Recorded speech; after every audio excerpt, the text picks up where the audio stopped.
Baik, rekan-rekan, kita akan lanjutkan ke pembahasan yang berikutnya terkait dengan pondasi pancang, yaitu terkait dengan perhitungan daya dukung tiang pancang. Nah, ini kita akan sampaikan konsep teori dan contoh perhitungannya. Nah, di pertemuan yang sebelumnya kita sudah membahas secara lengkap terkait pondasi pancang, baik dari definisi, fungsi, serta jenis-jenis pondasi tiang pancang. Nah, bagi rekan-rekan yang belum mengikuti video tersebut, bisa klik link di atas ataupun di deskripsi di bawah. Oke, akan coba kita jelaskan secara lebih detail terkait dengan perhitungan daya dukung tiang pancang. Oke, kita lanjutkan. Jadi kembali saya ingatkan, di pertemuan sebelumnya sudah kita bahas. Jadi persamaan daya dukung tiang pancang ini juga mengacu pada jenis tiang pancang berdasarkan cara transfer beban ke dalam tanahnya. Nah, kemarin sudah dibahas yaitu terkait jenis-jenis tiang pancang ada yang namanya end bearing pile dan juga friction pile. Nah, ini akan kita gunakan juga dalam perhitungan daya dukung tiangnya. Jadi saya ulang di sini, yang dimaksud dengan end bearing pile yaitu bila lapisan tanah keras itu terdiri dari suatu batuan ataupun tanah keras, sehingga nantinya daya dukung tiang ini akan tergantung pada kekuatan bahan dari tiang tersebut. Maksudnya ketika nanti beban-beban yang ada ditransferkan ke dalam batuan keras yang dirasa cukup kuat memikul beban, maka kekuatan ini akan dibatasi bukan hanya oleh kekuatan dari batuan tanah dasarnya, tapi juga dari kekuatan bahan tiang itu sendiri. Nah, bila lapisan tanah keras itu terdiri dari lapisan pasir, maka daya dukung tiang tersebut akan sangat tergantung dari sifat-sifat lapisan pasir, terutama mengenai kepadatan lapisan pasir ini. Nah, ini juga kemarin sudah kita singgung untuk jenis tanah pasir. Ketika nanti kita pancangkan suatu tiang pancang dalam grup gitu ya, dalam kelompok, nanti akan terpadatkan akibat pengaruh dari kelompok tersebut. Nah, ini nanti akan pengaruh. Berbeda dengan tiang yang dipancangkan pada lempung, dia tidak terpengaruh kepadatan ini akibat adanya desaan tanah akibat grup atau kelompok tiangnya. Nah, untuk dapat menaksir gaya perlawanan dari lapisan tanah keras terhadap ujung tiang, maka dapat dilakukan yang namanya pengujian. Salah satunya yaitu dengan alat CPT atau sondir, atau bisa juga menggunakan SPT atau Standard Penetration Test. Nah, ini teman-teman bisa disaksikan juga di penjelasan saya yang sebelumnya terkait dengan pengujian tanah di lapangan untuk pekerjaan pondasi. Nanti bisa disaksikan di klik link di atas ataupun nanti saya sajikan di deskripsi. Oke, kita lanjutkan. Nah, kembali kita akan bahas untuk end bearing pile. Tadi yang harus diperhatikan adalah kita cek atau kita kontrol terhadap kekuatan bahan tiangnya.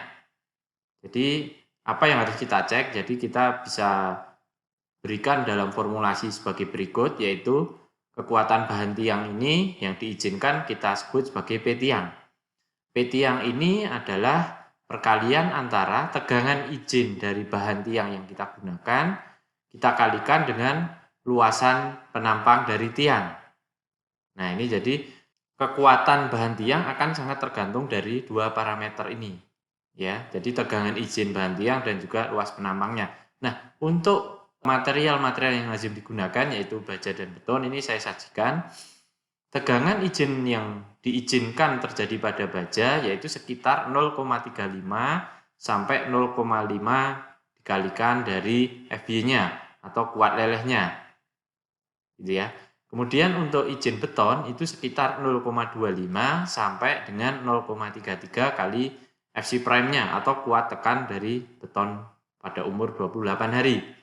Nah, Sebagai penjelasan supaya lebih jelas, ini saya punya contoh brosur dari Wika Beton gitu ya. Nah, nanti rekan-rekan kalau memang tiang pancang yang akan digunakan adalah hasil pabrikasi atau dari produk fabrikator, berarti kita bisa tinggal merefer pada tabel ini. Tapi nanti kalau teman-teman memang tiang pancangnya adalah produksi dari kita sendiri, nah ini wajib untuk dihitung oleh teman-teman menggunakan rumus yang ada ini. Nah, ini disajikan dalam hal ini karena ini dari fabrikator yaitu dari Wika. Di sini ada tiang pancang bentuk segitiga pre-stress konkret. Nah, jadi dia pratekan ya. Pracetak pratekan bentuknya segitiga. Nah, di sini kita punya konkret compressive strength-nya adalah FC42 atau kalau dalam bentuk kubus dia 500 kg per cm persegi. Oke, nah kalau kita belinya lewat fabrikator, nah ini biasanya sudah disajikan secara lengkap oleh fabrikator dengan tabel spesifikasi dari tiang pancang yang ditawarkan. Nah ini mulai dari ukuran gitu ya, kemudian luas area, kemudian momen inersianya, berat per meternya berapa, kemudian dia masuk ke kelas. Nah ini ditawarkan ada dua kelas A dan kelas B. Termasuk juga sudah disajikan hasil pengujian untuk bending momennya. Pada saat dia crack berapa, ultimate-nya juga disajikan. Nah, kalau di kekuatan bahan tiang, berarti kita tinjaunya adalah yang saya berikan lingkaran merah ini adalah allowable compression. Nah, ini adalah yang diizinkan tiang ini menerima beban tekan pada saat nanti kalau kita mendesain secara end bearing. Ini satu tiang bisa sampai 40 ton ya, yang tipe ukuran 280 dan bahkan 55 sampai 57 ton untuk yang 320. Termasuk juga disajikan panjang dari file kalau misalkan kita ingin memesan.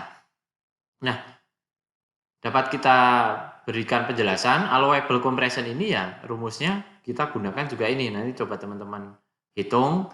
Misalkan ini ada 500 kg per cm persegi. Nah, kita gunakan kalau tidak salah di Wika ini digunakan izin betonnya adalah sekitar 0,267. Nah, nanti dikalikan luasannya ketemulah yang dimaksud dengan kekuatan terhadap bahan tiang. Dalam hal ini disajikan di sini adalah allowable compression-nya. Itu ya teman-teman cara untuk menghitungnya. Oke, saya lanjutkan.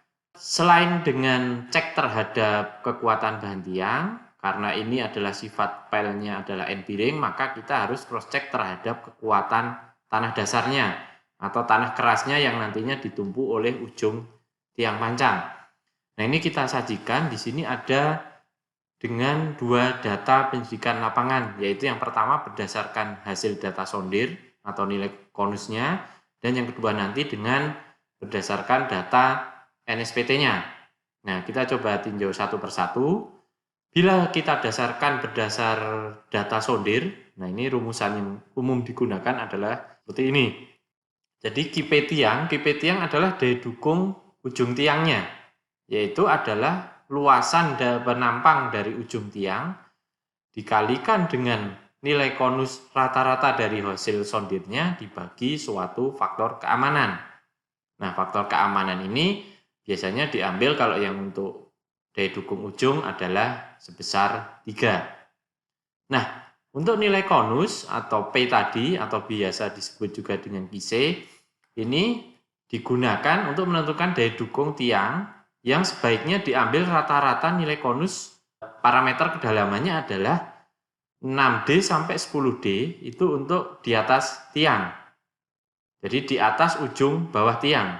Dan 2D sampai 4D ini di bawah dari ujung bawah tiang, di mana D adalah diameter tiang atau dimensi lebar tiang. Nah, ini bisa kita saksikan bersama. Di samping ini adalah pola keruntuhan, mungkin kita sudah belajar di pertemuan yang lalu terkait dengan keruntuhan pada pondasi. Nah, ini adalah gambar keruntuhan pada pondasi akibat beban Ki di ujung pondasi tiang pancang, gitu ya. Jadi kalau kita gambarkan ternyata pengaruh dari beban Ki ini nantinya untuk mendapatkan daya dukung kita pengaruhnya adalah tadi selain di misalkan ini ujung tiang gitu ya.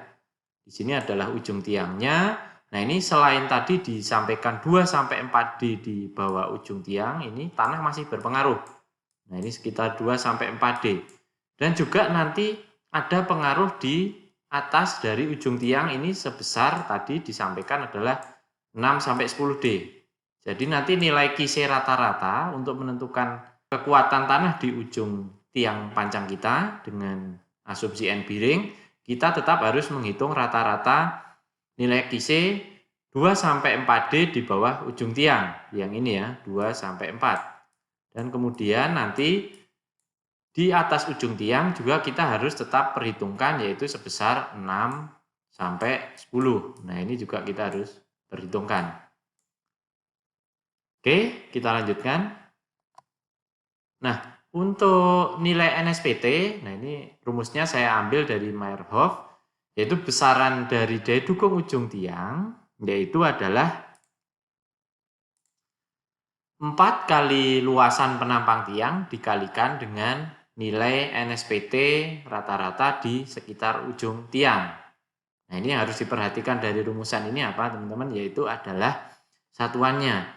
Jadi rumus ini diturunkan memang secara empiris oleh Meyerhof, di mana untuk NSPT ini kita gunakan luas penampangnya adalah dalam satuan feet kuadrat.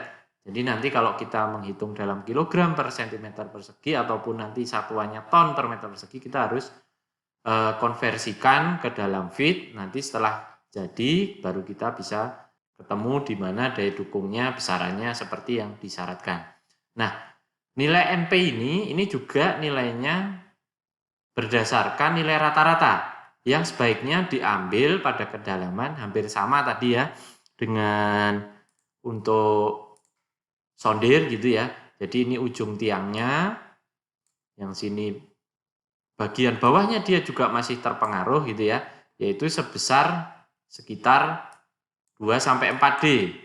Nah, nanti di ujung atasnya ini juga masih berpengaruh sekitar 6-10D. Nah, ini biasanya diambil rata-ratanya, kadang atas ini 8D. Untuk yang bawah ini biasanya ada yang pakai 2D atau yang pakai 4D. Silakan tergantung dengan asumsi dan keyakinan dari masing-masing perencana. Oke, kita lanjutkan.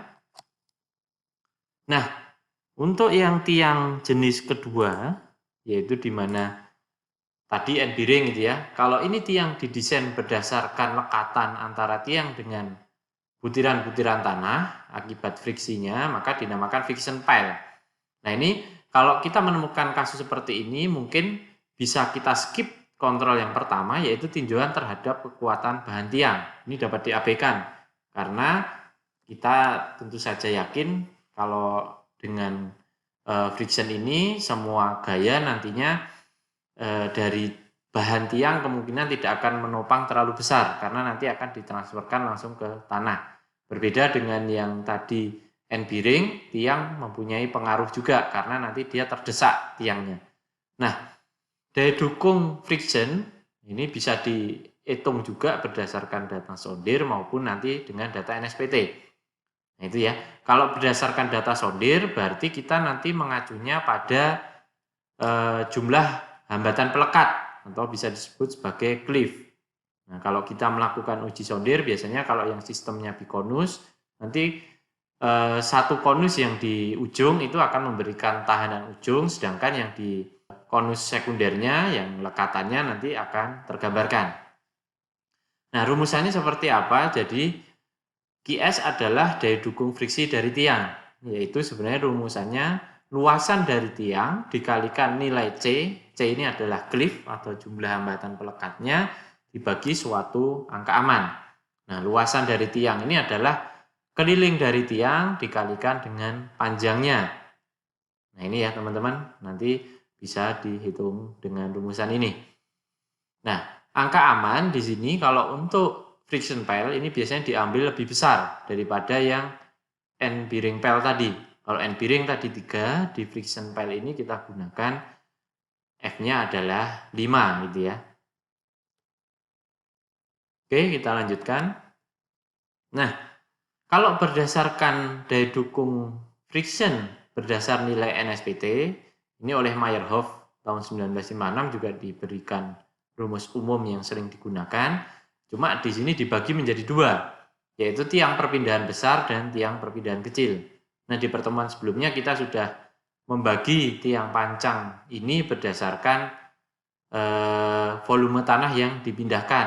Nah, ini dibagi ada tiang perpindahan besar, perpindahan kecil, dan juga tanpa perpindahan, ya. Untuk tiang perpindahan besar ini biasanya adalah tiang-tiang yang bentuknya ujungnya pejal atau tertutup. Biasanya terbuat dari material beton. Itu biasanya ujungnya tertutup, atau bisa juga material baja tapi dilengkapi dengan sepatu atau ujungnya yang ditutup. Nah, ini bisa kita gunakan adalah rumusannya QS, itu daya dukung friksi tiang sama dengan luasan tiang dikalikan nilai NSPT rata-rata di sepanjang tiang yang ditinjau dibagi dengan angka 50. Nah, sedangkan untuk tiang perpindahan kecil, nah ini tiang perpindahan kecil berarti dia ketika dipancangkan hanya memindahkan volume tanah dalam displacement yang kecil. Nah, ini biasanya adalah tiang baja yang berlubang gitu ya, atau H-beam, profil H-beam, ataupun tiang beton namun dia tidak ditutup ujungnya, berarti ujungnya terbuka. Nah, ini bisa digunakan rumusan ini, yaitu QS tiang adalah luasan dari selimut tiangnya dikalikan nilai NSPT rata-rata dibagi dengan angka 100.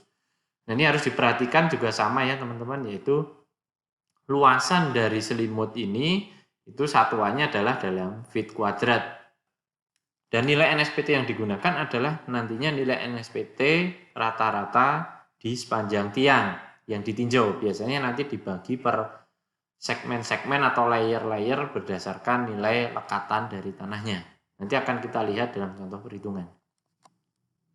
Nah, yang ketiga atau yang terakhir yaitu apabila memang asumsi kita si tiang pancang ini mendapatkan dua daya dukung, yaitu end bearing dan friction pile. Jadi dengan lihat ilustrasi ini, selain dia mendapatkan tanah keras, misalkan di sini tanah pasir ya, dia mendapatkan gaya perlawanan daya dukung ujung, dia juga mendapatkan gaya lekatan atau friksi dari misalkan di sini tah lempung. Kalau kasusnya seperti ini, maka kita juga perlu melakukan perhitungan sebagai berikut. Nah, jadi kita kombinasikan. Apa yang harus kita lakukan? Ini karena ada tahanan ujung atau perawan ujung, maka kita harus mengetahui dari kekuatan bahan tiangnya. Rumusannya sama ya dengan yang di depan tadi, di mana P tiang adalah tegangan izin dari bahan tiang dikalikan luas penampang dari tiangnya. Nah, ini juga kita harus perhatikan. Setelah itu, apabila kita tinjau tadi dengan kekuatan dari bahan tiang, yang kedua adalah kekuatan dari tanahnya. Nah, kebetulan di sini kalau kita dapatnya atau kita gunakan data sondir, maka rumusan yang bisa kita gunakan adalah sebagai berikut. Nah, ini dibagi ada beban sementara. Kalau beban sementara ini nanti yang membedakan dengan beban-beban lainnya, misalkan tetap atau statis maupun dinamis adalah angka amannya. Nah, untuk beban sementara ini nantinya yang daya dukung ujungnya itu adalah dibagi 2 dan di selimutnya dibagi 5. Kalau beban tetap ini biasanya di daya dukung ujungnya dibagi 3, di selimutnya atau friksinya dibagi 5. Nah, nanti yang beban dinamis ini jauh lebih besar, misalkan gempa ya, di daya dukung ujungnya dibagi 5, sedangkan di daya dukung friksi atau lekatannya dibagi 8. Nah, sebagai informasi di sini teman-teman, nilai karena sudah dibagi dengan angka aman, maka yang didapatkan di depan ini adalah nilai daya dukung allowable atau izin dari tiangnya. Jadi kalau bisa kita rumuskan secara lebih singkat, jadi Q allowable tiang ini adalah gabungan antara daya dukung ujung dari tiang ditambahkan daya dukung selimut dari tiang yang sudah dibagikan dengan angka SF tadi ya. Oke, itu kalau data sondir. Nah, selanjutnya kalau data NSPT ini juga sama, kasusnya dibagi menjadi 2 kriteria, di mana tadi ada tiang perpindahan besar dan tiang perpindahan kecil.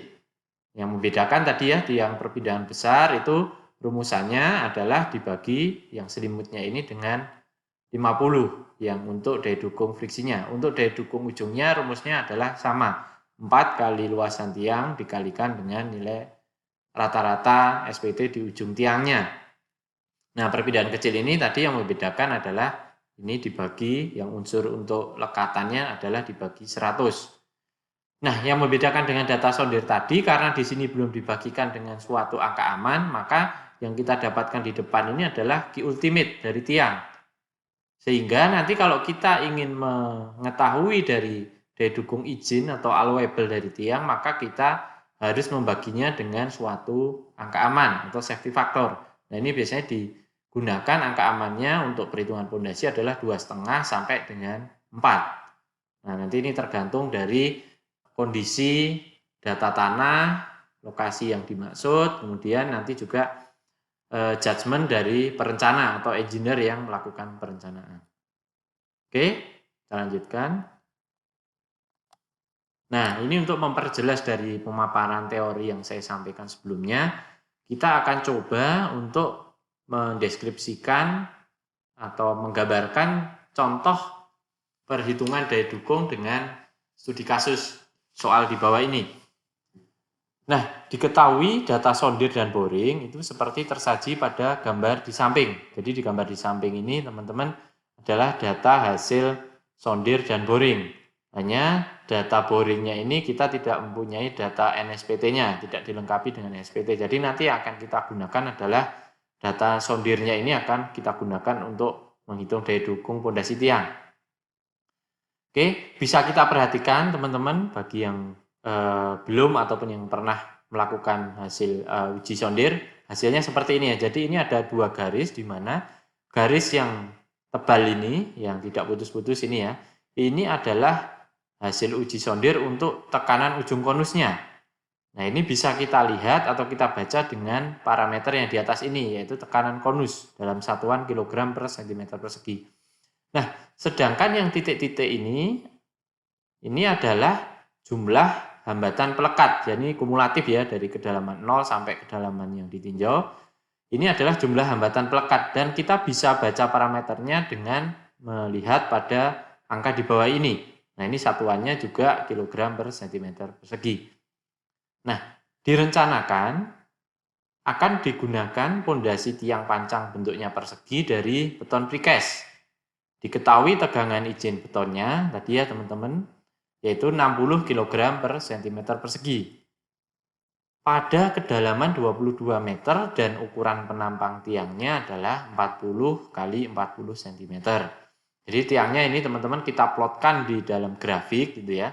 Ini kira-kira kalau kedalaman 22 meter adalah sampai di posisi ini. Sehingga nanti kita akan mempermudah untuk membaca nilai konus rata-rata di ujung tiang ataupun nanti hambatan pelekatnya seperti apa. Instruksinya adalah hitung beban yang diizinkan bekerja pada tiang pancang tunggal tersebut. Nah, caranya gimana teman-teman? Nah, ini kalau secara sekilas ya kita lihat, tiang pancang ini kalau kita plotkan di dalam hasil dari sondir itu ternyata di ujungnya ini sudah menyentuh angka di tahanan konus ujungnya sekitar nilainya berkisar antara 50 sampai 60, 55 lah. Tapi dengan diperdalam kembali ini sekitar 130-an. Nah, ini menandakan ujungnya ini sudah mendekati tanah keras. Biasanya yang dinamakan tanah keras kalau nilai sondirnya sudah lebih dari 150. Dan ini indikasinya sudah akan memasuki tanah keras. Namun karena mungkin keterbatasan alat, datanya hanya sampai di kedalaman 23 meter. Nah, di sini juga kita punya hambatan pelekat. Ternyata ini juga bekerja. Jadi nanti kita akan hitung di sini menggunakan asumsi bahwasannya tiang pancang ini didesain untuk end bearing dan friction pile. Nah, coba kita lihat ya teman-teman. Nah, asumsi, jadi tadi saya sampaikan tiang pancang ini akan mengalami end bearing dan friction pile. Sehingga kita perlu cek nih yang pertama, karena nanti end bearing pengaruh, kita harus cek terhadap kekuatan bahan tiangnya. Jadi teman-teman kita hitung, tadi kita sudah punya tegangan izin bahan, kita kalikan luasan tiangnya gitu ya, sehingga kita dapatkan nilainya di sini adalah 96 ton untuk kekuatan bahan tiangnya. Kemudian selanjutnya kita cek terhadap kekuatan tanah. Nah, kekuatan tanah tadi ada 2, yaitu tahanan ujung, end bearing, dan friction atau lekatan. Nah, kita hitung dulu untuk tahanan ujung. Nah, ini caranya adalah tadi disyaratkan nilai konus rata-rata dari kedalaman tiang pel di 22 meter. Yaitu bisa tadi 6 sampai 10 ya, dan bawahnya adalah sekitar 2 sampai 4. Nah, ini kita ambil saja maksimumnya 10D ke atas dari ujung tiang dan 4D ke bawah dari ujung tiangnya. Nah, kita kembali ke soal. Nah, ini sekitar kalau tadi 40 cm kalikan 10 ya, kita sekitar 4 meter akan tinjau untuk kita ambil rata-rata dari sondirnya. Dan kalau tadi 4D ke bawah itu sekitar 1,6 meter. Nah, atau kita ambil sekitar 2 meter di sini. Nah, ini nilai rata-rata dari masing-masing sondir ini bisa kita lihat dengan grafik ini. Mungkin tidak perlu detail, kita per 1 meter saja. Nah, ini kita baca di 18 berapa, 19 berapa, 20 berapa, 21, 22 berapa. Dan kemudian nanti juga di 23 dan 24. Nah, ini kemungkinan karena di 24 sudah tidak ada data, nah kita samakan saja dengan kedalaman yang di 23 meter.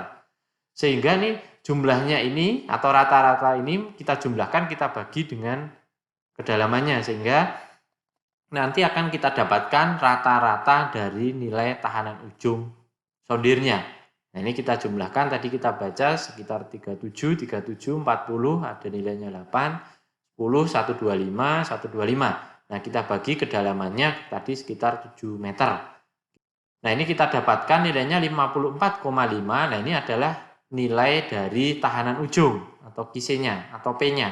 Nah, ini kita masukkan ke dalam rumusan. Tadi Q ujung tiang adalah luasan dari penampang ujung tiang kalikan nilai P atau konus tadi, dibagi angka amannya kita ambil 3 di sini.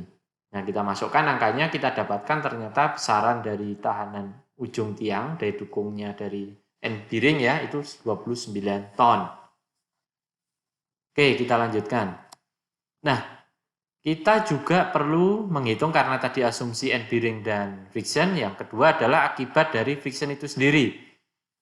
Caranya gimana? Yaitu kita harus menghitung nilai cliff rata-rata atau nilai jumlah hambatan pelekat rata-rata di sepanjang tiang tersebut. Nah, panjang tiang ini kita bagi menjadi 5 bagian. Nah, pembagian ini kita dasarkan biasanya berdasarkan data sondir yang kita peroleh. Jadi kalau teman-teman bisa perhatikan ya, di sini kan kita punya data sondir untuk jumlah hambatan pelekatnya gitu ya. Nah, ini nilainya kita biasanya membaginya berdasarkan kemiringan, karena kemiringan ini menentukan jenis tanahnya biasanya berpengaruh. Nah, dalam hal ini misalkan ini untuk hambatan pelekat yang pertama kita punya nilai yang ini kemiringannya. Nanti yang kedua adalah ini. Ini nanti kita punya kemiringan lagi ini. Kemudian kita punya kemiringan lagi ini, kita punya kemiringan lagi yang terakhir ini. Jadi kita bagi ini menjadi 5 bagian. Nah, ini kita lihat teman-teman. Kita sudah bagi tadi berdasarkan nilai tadi. Di sini kita punya 5 layer, 0 sampai 3 meter. Nah, ini kita hitung nilai C-nya. Berarti tadi kita baca sekitar nilainya 135, kita kurangkan dengan inisialnya kan 0 tadi ya. Kita bagikan dengan kedalamannya 3 meter. Kita dapatkan nilainya 0,45 kg per cm persegi. Demikian seterusnya sampai kedalaman terakhir tadi kita punya 20 sampai 22. Nah, ini nilai rata-ratanya adalah 0,4 kg per cm persegi. Nah, nilai-nilai ini yang nanti kita gunakan untuk menghitung dari daya dukung akibat friction. Nah, yang kita masukkan dalam rumus, ini ya, QS tadi adalah luas selimut atau keliling kalikan panjang dikalikan dengan nilai cliff rata-rata atau lekatan rata-rata dibagi suatu angka faktor aman. Nah, ini dalam hal ini kita ambil 5. Nah, kita masukkan kelilingnya ini kan 40 kali 4 tadi ya, karena persegi 160. Nah, ini panjang per masing-masing bagian layer tadi kita kalikan dengan nilai cliff-nya. Nah, ini kita semua masukkan nilai-nilai yang ada tadi, kita bagi SF-nya 5. Didapatkan 17,18 ton. Sehingga kalau kita mau menghitung daya dukung dari tiang tadi gitu ya, ini sebenarnya bukan ultimate ya. Daya dukung allowable-nya karena sudah kita bagi SF, yaitu sebesar 29 ditambah 17,18, yaitu 46,18 ton. Nah, tadi di soal diminta adalah beban neto yang diizinkan. Nah, ini perlu kita kurangi dengan berat sendiri dari tiang, yaitu 0,4 kali 0,4 kalikan panjangnya 22 kalikan berat jenis beton bertulang, ini sekitar 2400.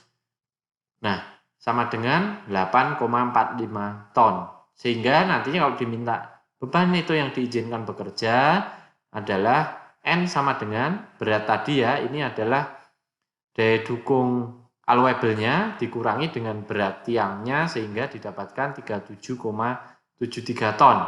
Nah, ini kita cross check terhadap kekuatan bahan tiang. Jadi kita dapatkan 96 ton. Sehingga kita dapatkan nilai ini adalah oke, karena masih di bawahnya. Nah, nanti teman-teman yang diizinkan bekerja adalah 37,73 ton. Nah, kalau misalkan teman-teman nantinya di dalam mendesain misalkan suatu pilar jembatan gitu ya, ternyata beban di pilar jembatan tersebut adalah misalkan ada 120 ton gitu ya. Berarti kita cuma tinggal bagi saja 120 ini dengan nilai 37. Nah, kira-kira ya kita dapatkan angkanya adalah ya sekitar 4 gitu ya, atau 3,5. Nah, kita bulatkan menjadi 4, berarti nanti tiang panjang yang dibutuhkan adalah ada 4 biji untuk satu pilar tersebut. Nah, mungkin seperti itu perhitungannya. Nah, perhitungan itu nanti kita akan lebih detailkan lagi terkait juga dengan efisiensi dari tiang pancang kalau dia bekerjanya dalam suatu kelompok. Nah, dalam hal ini kan baru tiang daya dukung dari tiang tunggal. Nah, nanti kalau tiang kelompok seperti apa akan kita pelajari di pertemuan yang berikutnya. Nah, mungkin cukup sekian pembahasan kita terkait dengan daya dukung tiang pancang, baik teori maupun perhitungannya. Nah, kita akan lanjutkan kembali nantinya di pertemuan yang akan datang dengan membahas kelompok tiang. Dan juga nanti terkait dengan metode pelaksanaan dan pengawasan dari pekerjaan pondasi tiang pancang ini. Oke, teman-teman, terima kasih atas perhatiannya. Jangan lupa untuk terus mengikuti update video dari channel Mas Dosen. Jangan lupa like, subscribe, komen, dan share. Terima kasih atas perhatiannya. See you on next video. Bye.